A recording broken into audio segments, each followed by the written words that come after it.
İnşallah. Oy rahmat. Kayfiyatingni yaxshiligini xo'pmi bolam? Oting ham o'zingga munosib ekan, iloyim mana shu otingga munosib bo'lib. Prezident maktabga harakat qilayotganda og'riq qolgan. Buni niyatlar juda katta-da.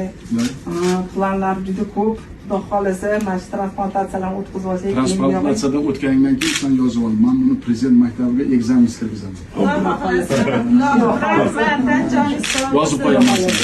O'zingiz maktabda ochib ketgan Ziroat ayamizga ham katta rahmat. Balki ham kirdik, faxrli unvonlar berishdi bizga. Hammalari yaxshi ko'rishadi. Tushdan xabar olishadi. Hattoki istimalar yotganimizda ham xabar chiqib ketishdilar.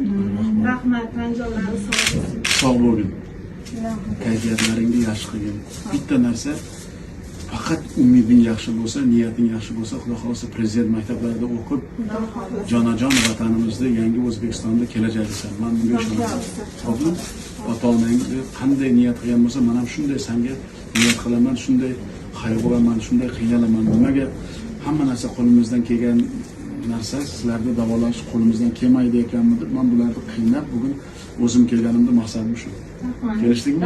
Iloyim yaxshi kunlarda ko'rishaylik. Yaxshi niyatlaring amalga oshsin. Prezident maktabida albatta o'qiysan. Inshaalloh. Xo'pmi? Mayli.